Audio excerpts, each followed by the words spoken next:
Spike Lee. Yeah, man, Spike Lee, man. When I was coming up, man, I respected the hell out of Spike Lee. Spike Lee was one of those people I looked up to, man, because there's Spike Lee, one of his first movies, She's Gotta Have It, that he funded that himself. And so I've always respected the hell out of Spike Lee for his creativity, his ingenuity, his going against all odds to get something done for himself. And he kind of inspired a lot of us coming up in the late 80s, the early 90s, man, with what he was able to accomplish. Now he's turned into a shield, a token for the Democratic Party. And it is painful, man. American news, American politics thought, quote unquote, police brutality was a national issue. You were putting it in front of the country. What does your work, which was recognized today at the White House, have to say about the choice in this election over these next 15 days? Well, I'm going my sister, my vice president, and used the language, the word, forward, not backwards. This guy, I don't call him by his name. I say Agent. Yeah, man, you know, man, it's kind of pathetic that it's not kind of pathetic, it is pathetic. You know, Donald Trump is a president. He was the president of the United States. If people disrespected Trump or Obama the way they disrespect Trump, Spike Lee would never shut up about it. You know what I'm saying? But since they're disrespecting Trump, it's okay. I don't think it's okay. You can't say the guy's name. You shouldn't talk about him. You shouldn't be here. If you know they're going to bring you up to talk about politics, you should be like, hey, I can't talk about politics because I don't discuss Trump. That would be fair to me. And that goes for him. It goes for Whoopi. Like, if I won't be bothered to say someone's name, I won't even discuss that topic. I would be like, moving on. So don't say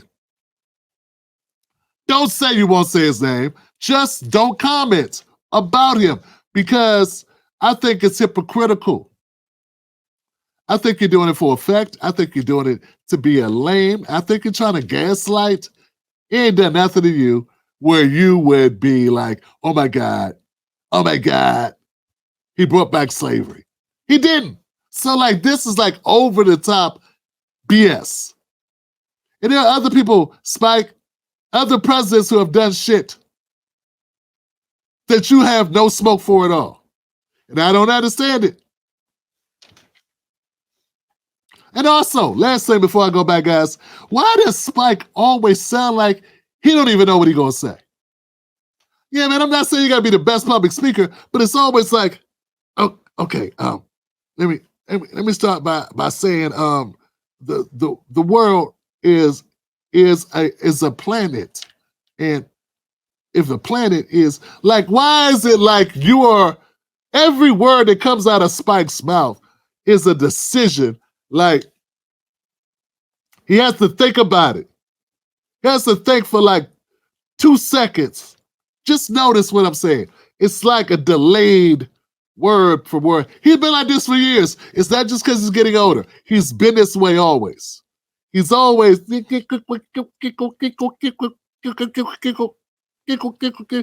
like he just moves like a turtle. He speaks like a turtle would talk if a turtle could talk. Listen to what I'm saying. You'll notice it now that I brought it up. Quote unquote, police brutality was a national issue.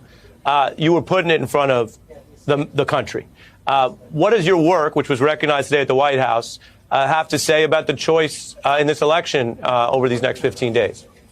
Well, I'm going my sister, my vice president, and used the language, the word, forward, not backwards. This guy, I don't call him by his name. I say Agent Orange. And the stuff that he's not being shy. He's saying exactly what he wants to do if he becomes the next president of the United States. He said that there should be no more elections. I don't know how people could be true Americans and just go along with that path will be a doomsday. He looking for words, Ari. All right. Let me get this right. You'll have Spike Lee on the show. Spike can't talk. I know he's safe because he's in the pocket of the Democratic Party. I get that part. But Spike obviously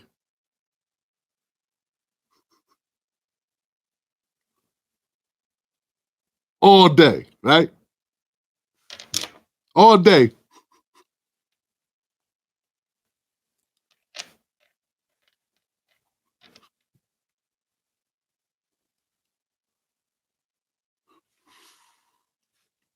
Something's going on, Ari. But you won't bring your boy Tim Black on the show, man. Like, I love to come up there and tell you some truth. Yeah, I'll tell you some truth, man. We can kick it, man. I mean, you had Ben Dixon on the show, and he didn't tell you nothing of importance, man. I know, man. I'm bad. I'm horrible. I say shit that real people care about. So why would you want that on the show? You don't want that. We're going to bring Spike Lee up. He's going to talk about nothing. It's going to be like doomsday. Did you even think that you would be required to talk, Spike? Another thing, man. And this is one of the reasons why I became such a harsh critic of the Democratic Party. You know, they keep saying Trump said there won't be no more elections. Which is just, it's like, Spike, I don't know, Spike, did you have an accident? Or are you just that bad a liar? Like, that's not what he said. Did you hear him say, I know you didn't hear him say that because that's not what he said. That's not the context at all. Who told you that? Like, it's like they continue to lie to everyone. What he said was, he was talking to Christians. He said, we looked at the numbers and Christians, for some reason, they don't vote. That's because they waiting on God, Trump.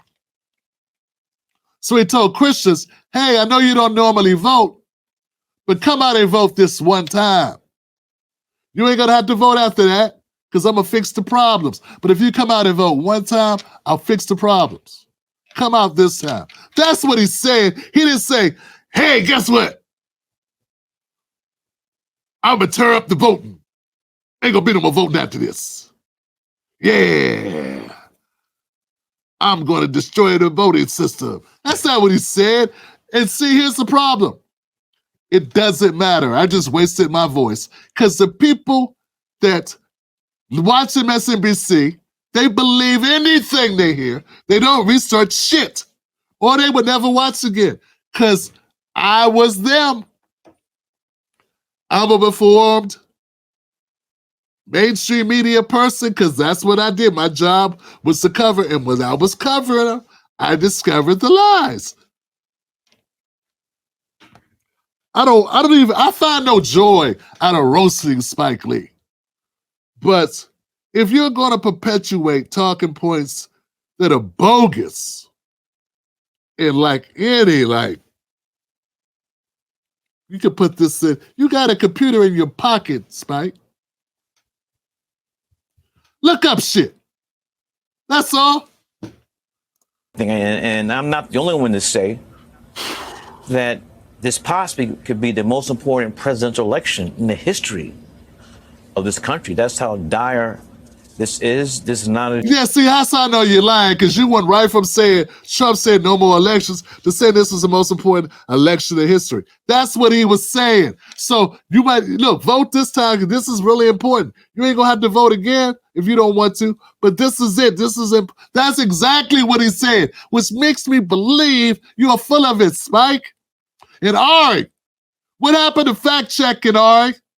What happened to having a little scintilla of ethics, Ari Melber? How about straight? Shooting it straight. Hey, man, I say, hey, Obama, he opened up that rally with him and Eminem, and that was entertaining.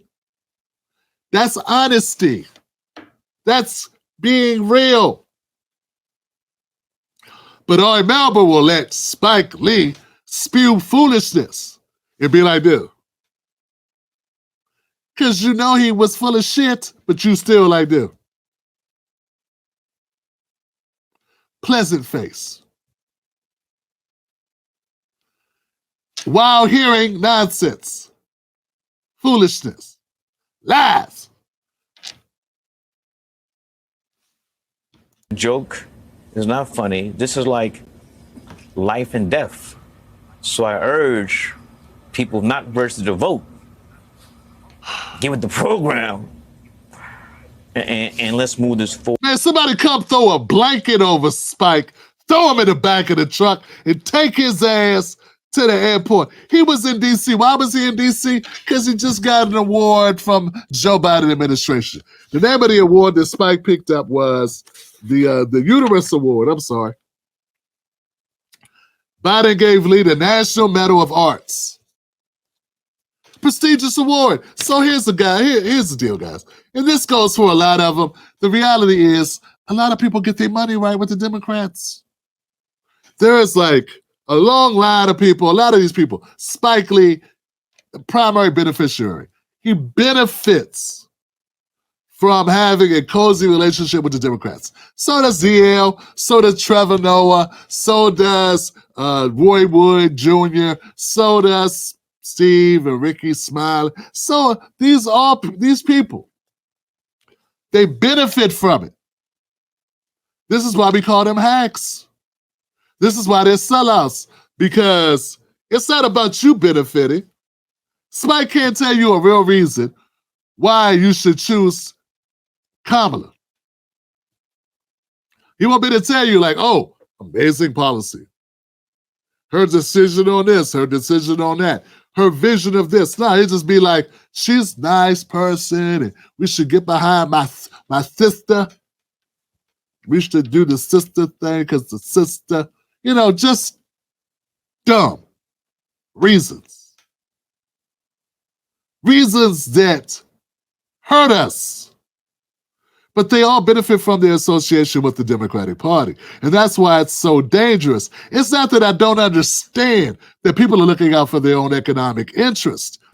I'm curious what you would say to people who look at this. We've heard a lot about cutting people up into groups, which on this program we've discussed the limitations of that. But on the one hand, it is white men who are skeptical of Kamala Harris. It is white and Latino men that are breaking towards Trump. I know the question is continue. Continue. Should I continue? You can go ahead. If you got the gist of it, go ahead. Well, it's sad but true. Some of my brothers have been drinking that Kool-Aid. And I just hope that they get their minds straight, get their minds right in time for this election. If they're conscious, if they're aware, there's nothing that this other guy can do that's going to put us, not just black folks, but Americans in a better position going forward. What the hell are you talking about, bro? Spike Lee, you just heard all right, just sit there and say, they're white men, Latino men, they all are skeptical, or some of them are skeptical of Kamala Harris. Why is it that black men are not afforded the ability to be skeptical of a candidate without you coming over the top talking about we drinking the Kool-Aid? All other men are able to be scrutinizing with their vote, how they use it and who they use it for. And you don't have any pushback. But for us, we're supposed to just go along and get along. We're supposed to just do this based on some type of kinship, based on skin. Skin, that's it. What about economics? What about opportunity that's actually rooted in tangibles? Things that actually move the needle for our communities. That's some BS agenda she throw together and then throw some crypto and some weed. No. So Spike, man, like I got a lot of problems with the way you're coming across here. And when you say black men must be drinking the Kool-Aid, bro, it seems to me like maybe you slept in a vat of the Kool-Aid and drank all the Kool-Aid your damn self. You didn't leave anybody else in the Kool-Aid, all this Democratic Party Kool-Aid you've been drinking. Let's see if there's anything else, man. Damn, Spike, not you, brother. Not you. Tell me that's as bad as it gets. Don't say nothing else, Spike. So I urge, and I got to give credit to President Obama, because he's been going really hard on the brothers. Some might think too hard, but I don't think so. What? We got. He disrespected us.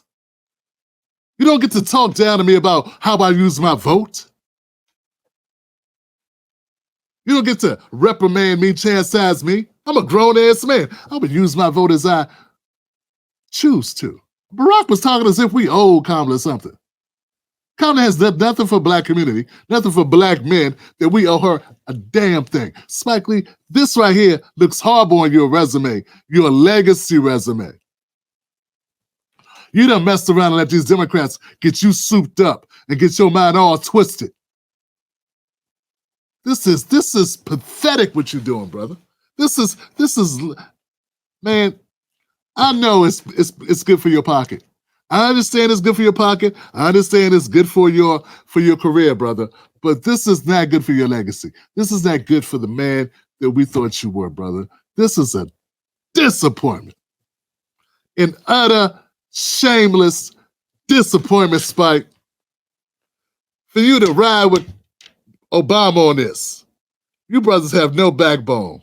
Wake up, and don't go for the okie doke, the flim flam. Can't do that. We got to support our sister. He said, "Don't go for the okie doke, the flim flam." It's amazing. I'm gonna stop, man, because I'm getting so mad. I used to support our sister, man. I don't even want to come outside myself. The man who put together a movie back in, I think it was 1989. I think it was School Days. It was one of those movies you had to see. If you were growing up in that time, it was a movie that we'd all seen like 3 or 4 times. And at the very closing, the closing scene was of Lawrence Fishburne. And he's running towards the screen. He's racing across what I believe is Howard University. And he reaches the camera and he grabs the camera and he yells, "Wake up!"